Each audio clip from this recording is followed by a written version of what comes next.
आइए बच्चों, आज हम क्लास 12 का चैप्टर नंबर 6 के बच्चों के क्वेश्चन देखते हैं। अभी तक 6.1 के अपने 10 क्वेश्चन कर लिए। आज अपन ये इसके आगे क्वेश्चन कंप्लीट कर दें। तो बिना देरी करे स्टार्ट करते हैं। पहला क्वेश्चन क्या बोल रहा है 11th वाला, a particle move along the curve 6y equal to x की पावर 3। क्या है यहाँ पे x की पावर 3 है।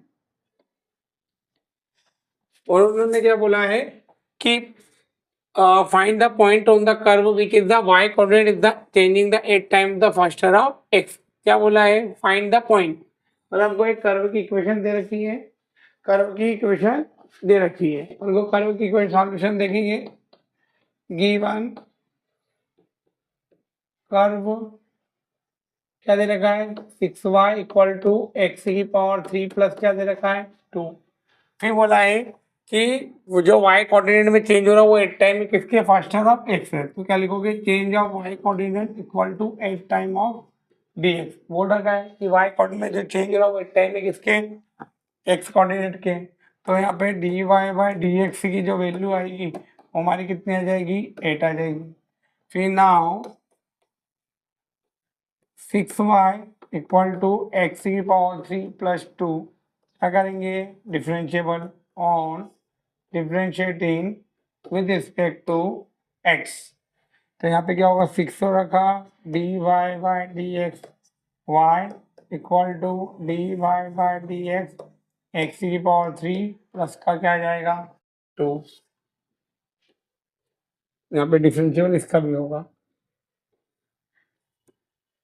प्लस dy बाई dx इसका हो जाएगा 2 का भी हो जाएगा।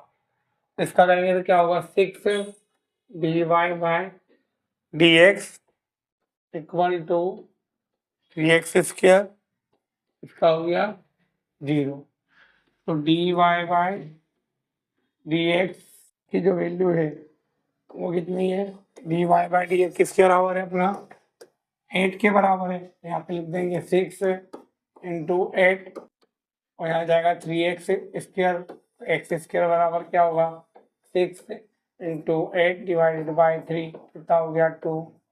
अंडर रूट कितना हो गया 16। तो एक्स इक्वल टू कितना हो जाएगा प्लस माइनस 4। तो हमारी एक्स की दो वैल्यू आ गई, एक बार आया +4 एक बार माइनस। अब उन्हें बताना है कि इसके कोऑर्डिनेट क्या होंगे। तो इसे आप नोट करें, फिर बता तो आगे में। ठीक है, अभी इतना तो आपने कॉपी कर लिया होगा। इसके बाद मैं यहाँ से इसको रफ कर रहा हूँ, है ना, मेरे पास जगह नहीं है। अब कर्व की इक्वेशन क्या दी है, ये दे रखी है। यहाँ पे मैं येलो पेन ले लेता हूँ। क्या है कि ना 8 x इक्वल टू -4। तो देन y इक्वल टू क्या होगा, x की पावर 3 प्लस 2y क्या होगा 6। तो इसकी जगह लिखेंगे -4 की पावर 3 प्लस 2/6। y बराबर 64 minus +2 divided by y equal to हो जाएगा 62/6। ये 3 टाइम, ये 2 टाइम, 3 टाइम और ये 1 टाइम। तो पहला कोऑर्डिनेट आ गया हमारा क्या, तो फर्स्ट कोऑर्डिनेट हमारे क्या आ गए, x से भी -4 है तो y कितना होगा 31/3। फिर आगे चलते इसके 8 x इक्वल टू 4। तो देन y बराबर 4 की पावर 3 प्लस 2 डिवाइडेड बाई 6। तो 64 प्लस 2 बाई 6, y बराबर 66/6। तो y इक्वल टू कितना आ गया 11। तो पॉइंट क्या हो जाएंगे हमारे, x इक्वल टू, तो पॉइंट हमारे आ गए कर्व के, जब 4 है तो पॉइंट क्या होगा यहाँ। तो 2 पॉइंट आए, जब x इक्वल टू -4 तो पॉइंट y का होगा 31/3 और जब पॉइंट x इक्वल टू 4 है तो y इक्वल टू क्या होगा 11। तो हमारे पॉइंट यही हम उनको बोला था उन्हें फाइंड करने का, ऐसे कॉपी करें आप। अब आते हैं बच्चों क्वेश्चन नंबर 12। क्वेश्चन नंबर 12 क्या बोल रहा है देखेंगे। The radius of the air bubble is increased at the rate of change 1/2 centimeter per second. And what is the rate of volume of the bubble increase the radius 1 centimeter। क्या बोला है, एक हमारे पास बबल है जिसमें rate of change हो रहा है रेडियस में कितना 1/2 सेंटीमीटर पर सेकंड पे हो रहा है। बताया गया है यदि रेडियस की 1 हो जाए तो उसके वॉल्यूम में कितना चेंज होगा। तो अपन क्या करेंगे, यहाँ पे लिखेंगे सॉल्यूशन।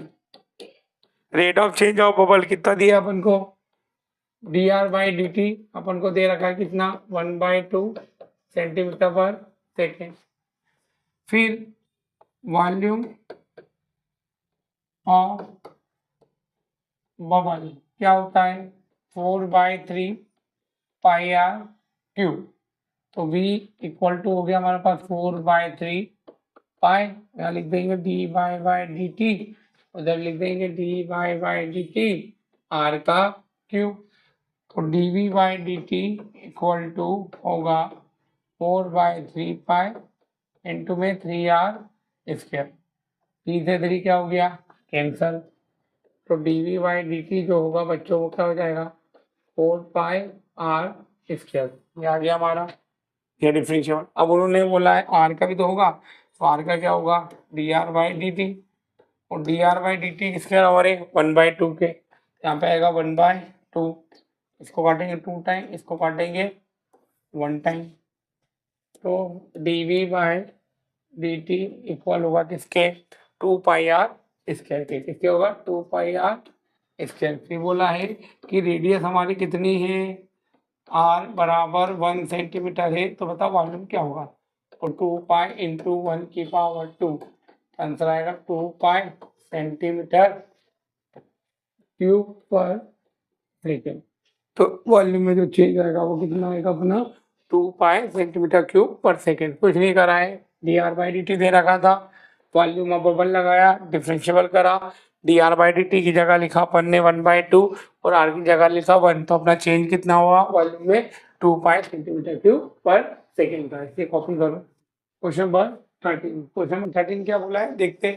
बोला balloon which always remaining the spherical variable diameter. आपको बोला है वेरिएबल डायमीटर क्या है हमारे पास, वेरिएबल डायमीटर है। अब वेरिएबल डायमीटर तो मतलब सीधी बात है, एक से रिस्पेक्ट में डिफरेंशिएबल होगा, और वॉल्यूम ऑफ बताना है कि कितना होगा एक से रिस्पेक्ट में। तो कुछ नहीं, इसका एक बार डिफरेंशिएबल अपन को करना है। तो स्टार्ट करेंगे। डायमीटर क्या है, डायमीटर है हमारे पास 3/2 2x/1। अब रेडियस क्या होगी इसकी, रेडियस r बराबर, तो यहाँ पे 3/2 है और 2x+1 है, डिवाइड में कर दोगे 2, तो रेडियस कितना हो जाएगा 3/4 2x+1। फिर बोला है rate of change of volume. तो वॉल्यूम ऑफ क्या है, क्या है अपने पास बलून है, तो वॉल्यूम ऑफ क्या होगा, वॉल्यूम ऑफ स्क्वायर लगेगा, तो वॉल्यूम ऑफ बबल के बलून क्या हो जाएगा, 4/3 पाई आर क्यूब। अब आर की वैल्यू किसके बराबर है, 3/4 2x+1 के। तो वॉल्यूम क्या हो जाएगा 4/3 पाई, और आर की जगह यहाँ जाएगा 3/4 2x+1, और पूरे की पावर क्या जाएगा 3, क्या हो जाएगा 4/3 पाई, 3 का क्यूब होता है 27, 4 का क्यूब होता है 64, तो यहाँ जाएगा 2x+1 की पावर 3। अब यहाँ पे वही on differentiating with respect to x, 4 के टेबल से काट देंगे तो कितनी बार आ जाएगा 16, इसको काट देंगे 1 टाइम, इसको काट देंगे 9 टाइम, तो वॉल्यूम आ जाएगा v बराबर 9/16 पाई dy/dx 2x+1 की पावर 3 का करेंगे, और फिर डिफरेंशिएबल ऑफ 2x+1 का भी होगा। तो क्या होगा 2x+1 का, पहले इस पूरे का करेंगे फिर 2x+1 का करेंगे। तो यहाँ पे dv/dx इक्वल हो जाएगा 9/16 पाई 3 2x+1 की पावर 2, इसका करेंगे तो क्या होगा 2 × 1, और 1 का क्या हो जाएगा 0। अब यहाँ पे तो कट रहा है तो काट दो, इस पर मल्टीप्लाई करते 27 हो जाएगा, और यहाँ पर अपना 16 है, और यहाँ पे हो गया अपना 2x+1 की पावर 2, इसको काटेंगे तो कितनी बार कट जाएगा 8 टाइम। अपना जो फाइनल आंसर आएगा वो यहाँ लिख देता हूँ अलग पेन से। तो होगा dv/dx बराबर 27/8, 27/8 ब्रैकेट में 2x+1, 2x+1 पूरे का होल स्क्वायर। और ये हमारा क्या है, चेंज इन वॉल्यूम होगा। मतलब रेडियस क्या थी 3/2, 2x+1, आर की वैल्यू रखी और डिफरेंशियल कुछ नया रॉकेट साइंस अपन ने अप्लाई नहीं किया है। तो जल्दी से कॉपी करें और क्वेश्चन भी बार बार प्रैक्टिस करें। यदि आप क्वेश्चन प्रैक्टिस नहीं करोगे तो समझ आने वाला नहीं हो। जब भी आप पढ़ो लेक्चर देखो तो आप साथ साथ नोट्स भी तैयार करें। यदि आप सिर्फ देखते हो रख देते तो फिर आने वाला कुछ भी नहीं है। तो जल्दी से कॉपी करें, फिर चलते हैं नेक्स्ट क्वेश्चन पे। क्वेश्चन नंबर 14 क्या बोला है, एक्सटेंड ऑफ द प्यूरिफायर। मतलब आपके पास एक क्या है, इस टाइप का पाइप है, ठीक है। इसमें से क्या फैन गिर रही है और इस टाइप का क्या बना रही है, वो कोन शेप में बनाई है। देखा होगा तुम जब रेती खा रही थी ट्रक में थे तो इस टाइप की कोन ही बनता है, सेंड हो गया, मिट्टी हो, कुछ भी चीज जो भी होगी तो इस टाइप में गिर रही है। तो बोला गया है कि send off purifying from the pipe rate of 12 centimetre पर सेकेंड। क्या बोला है, send purifying the pipe of the rate of 12 centimetre. मतलब क्या बोला है, जो चेंज इन वॉल्यूम है वो कितना दे रखा उन्होंने, बोला है send in the purifying from the pipe at the rate of 12 centimetre cube पर second, falling the sand from the cone in the ground such way the height of the cone always 1/6 the radius of base। मतलब इसकी जो height है वो 1/6 है किसके, radius के। मतलब जो हाइट है वो 1/6 है किसके, रेडियस के। तो बताना है कि height of the send cone increase when the height is 4 centimetre. How fast the height of the send cone increase when the height of 4 centimetre. मतलब कि इसकी हाइट कितने क्या चेंज होगा या इंक्रीज करेगी जब उसकी वैल्यू कितनी हो, 4 हो। तो अपन को पता है रेडियस पता है क्या, नहीं, और कुछ इंफॉर्मेशन पता है उसके हिसाब से अपन क्वेश्चन करेंगे। तो देखो क्या दिया है सॉल्यूशन में, एच बराबर हमको दे रखा है 1/6 ऑफ आर। बोला है कि भैया जो इस सेंट जो गिरी है तो इसके जो बेस की जो रेडियस है कोन बना उससे हाइट क्या है 1/6 है। तो हम लिख सकते हैं हाइट 1/6 ऑफ रेडियस। तो हमारा आर बराबर क्या हो जाएगा 6x हो जाएगा, बोला हाँ या ना। और रेडियस ऑलरेडी क्या दे रखी उन्होंने, आर। फिर अब उन्होंने क्या बोला, वॉल्यूम ऑफ कोन लगाएंगे। वॉल्यूम ऑफ कोन क्या होता है, वॉल्यूम ऑफ कोन होता है अपना 1/3 पाई आर स्क्वायर एक्स। तो v बराबर 1/3 पाई एडिटिव r की जगह मैं लिख सकता हूँ 6h इनका होल स्क्वायर इंटू h। तो v बराबर होगा 1/3 पाई 36h स्क्वायर इंटू h। तो वॉल्यूम क्या हो जाएगा h के फॉर्म में, इससे काट देंगे तो कितनी बार 1 टाइम और ये 2 टाइम।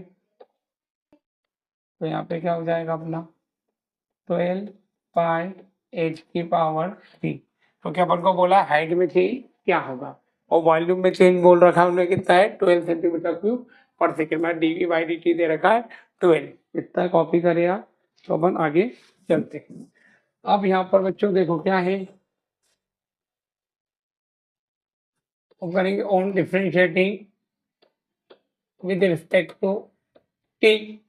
तो यहाँ पे क्या होगा dv/dt equal to 12 pi additive sorry dv/dt होगा क्योंकि उन्होंने बोला है, हाँ dv/dt होगा, सॉरी dv/dt होगा। dv/dt इक्वल टू 12 पाई बाहर dy/dt h की पावर 3। तो dv/dt इक्वल टू 12 पाई और यहाँ जाएगा 3h स्क्वायर और h का होगा dh/dt। अब बताएं उन्होंने क्या बोल रखा है कि भैया जो चेंज हो रहा है उसकी वॉल्यूम में वो कितना हो रहा है, वॉल्यूम में जो चेंज हो रहा है वो कितना हो रहा है dh/dt हमको dv/dt हमको दे रखा है 12 सेंटीमीटर क्यूब पर सेकेंड। तो यहाँ जाएगा 12, यहाँ पे 12 pi into 3h square dh/dt। तो 12 से 12 कैंसल तो यहाँ हो गया 1 अपॉन में पाई 3h स्क्वायर बराबर D H by D T. इसको थोड़ा सा मैं रफ कर देता हूँ।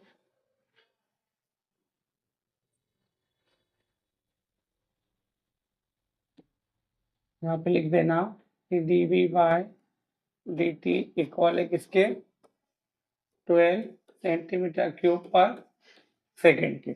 अब भैया हाइट बोला उन्होंने कितनी हो जाए 4, तो यहाँ पे क्या हो जाएगा D V by D H by D T 8 equal to बोल रखा है 4, क्या हो जाएगा 1/3 पाई और 4 की पावर हो जाएगा 2, 1/3 पाई इंटू हो जाएगा 16, बनता आएगा सेंटीमीटर पर सेकेंड। तो नोट कर लीजिएगा, वापस एक बार रिपीट कर देता हूँ। बोला है कि एक हमारे पास क्या है पाइप है जिसमें से क्या हो रही है अपनी रेत जा रही है और वो एक कोन की शेप में गिरा रही है, तो उसकी हाइट में जो चेंज हो रहा है वो रेडियस का क्या हो रहा है 1/6। तो हमने क्या करा रेडियस लिख दी 6h, फिर कोन का फॉर्मूला अप्लाई करेंगे, उसका डिफरेंशियल करेंगे, dv बाई डी टी या 12 रख देना, h की वैल्यू हो जाएगी 3h square dh by D T. फिर यहाँ पे एज की वैल्यू भी दे रखी 4, तो उसमें वॉल्यूम में जो चेंज होगा हाइट में चेंज होगा कितना होगा 1/48 पाई सेंटीमीटर पर सेकेंड होगा। तो इसे जल्दी कॉपी करें। फिर next 15 the total cost of C of x rupees is associated with the production of given by this। बोला find the cost of the 7 meter production. मतलब इस क्वेश्चन में आपको मार्जिनल कॉस्ट दिखाना, तो आपको इसलिए करना है जो भी फंक्शन दे रहेगा उसके एक बार डिफरेंस करो और एक से क्या रख देना 70।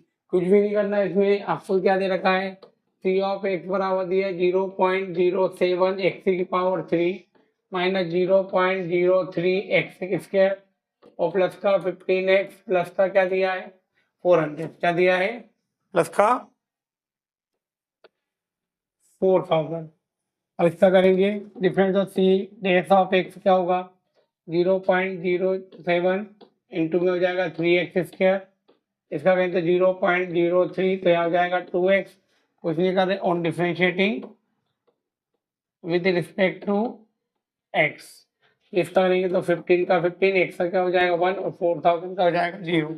तो सी डेस ऑफ एक्स इक्वल हो जाएगा हमारे किसके 0.021 एक्स स्क्वायर माइनस 0.006 एक्स और प्लस का कितना हो जाएगा 15। फिर बोला भैया यूनिट कितनी दी है, तो एक्स इक्वल टू कितना दे रखा है 7, तो यहाँ सी डेस ऑफ 17 देखेंगे, सी डेस ऑफ 17 तो 0.021 17 का स्क्वायर माइनस 0.006 इंटू 17 प्लस का 15। 17 का स्क्वायर हमको पता है कितना होता है 0.01 इंटू 289 माइनस 0.006 इंटू 17 प्लस का 15। इतना आप कर लोगे। अब इसको सॉल्व करोगे आप तो इसका फाइनल जो आंसर आएगा सीधे तो आप कैलकुलेशन करके देख लेना, तो इसका फाइनल आंसर आएगा 20.967। आप इसका मल्टीप्लाई करोगे माइनस करोगे तो आंसर कितना आएगा 20.967। तो इसी अपना क्वेश्चन नंबर क्या होता है 15 भी क्या होता है कंप्लीट होता है। कुछ नहीं करना है, जो आपको इक्वेशन थी उसका डिफरेंशिएबल करना है और जब भी मार्जिनल की बात आए तो एक ही जगह जो वैल्यू दे रखी वो आप पुट कर देना।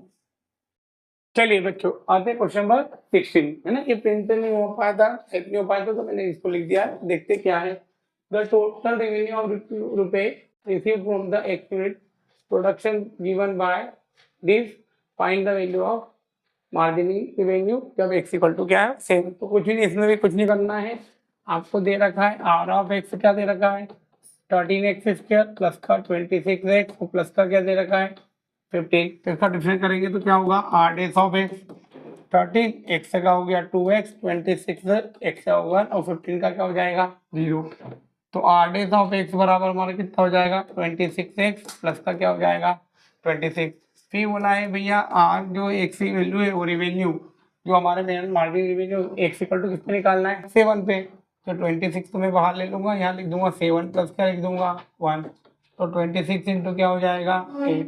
अब देखो 26 इंटू 8 करेंगे तो 8 2 जा होता है 16 और ये हो जाएगा तो यहाँ हो जाएगा 208। मतलब हमारा फाइनल आंसर क्या आएगा 208। मतलब अपना मार्जिनल वैल्यू जब x की यूनिट क्या हो 7 हो तो आंसर कितना आएगा 208। तो इसके बाद क्वेश्चन नंबर अपना 16 भी क्या होता है कंप्लीट होता है। अब मैं क्वेश्चन नंबर 17 आपको लिख नहीं रहा हूँ बच्चों, डायरेक्ट समझा देता हूँ, है ना। क्या है उसमें आपको मैं समझाता हूँ direct. Of in rate of change of the circle with respect to r when r equal to 6। आपको बोला है कि एक सर्कल है जिसका एरिया में चेंज हो रहा है कितना, एरिया में क्या चेंज होगा जब r कितना हो आपके पास 6। तो अपन को पता है area of circle. Question number कौन सा है बच्चों, ये क्वेश्चन नंबर है हमारा 70। क्वेश्चन नंबर 70, ठीक है। तो उन्होंने बोला है एरिया ऑफ सर्कल, सबको पता है क्या होता है पाई आर स्क्वायर। तो rate of change of radius में क्या होगा D A by D R 2 pi R. अब बोला है कि आर इक्वल टू कितना है 6 सेंटीमीटर है, तो एरिया में चेंज क्या होगा, तो D A by D are बराबर आर इक्वल टू कितना होगा 6 सेंटीमीटर। तो 2 पाई इंटू क्या होगा 6, तो आंसर कितना आएगा 12 पाई सेंटीमीटर स्क्वायर का। तो इसी के साथ या 12 पाई लिख दो। तो इसे अपना क्वेश्चन नंबर 17 भी क्या होता है कंप्लीट होता है। इसी के साथ हमारा चैप्टर नंबर 6 की एक्सरसाइज 6.1 कंप्लीट होती है। अब नेक्स्ट लेक्चर में अपन बेटा इंक्रीजिंग और डिक्रीजिंग कौन से पढ़ेंगे, इसके नेक्स्ट में पढ़ेंगे मैक्सिमम मिनिमम। यदि हमारे द्वारा आपको पढ़ाया हुआ समझ आता है तो हमारे चैनल को लाइक शेयर सब्सक्राइब करें। Thank you so much.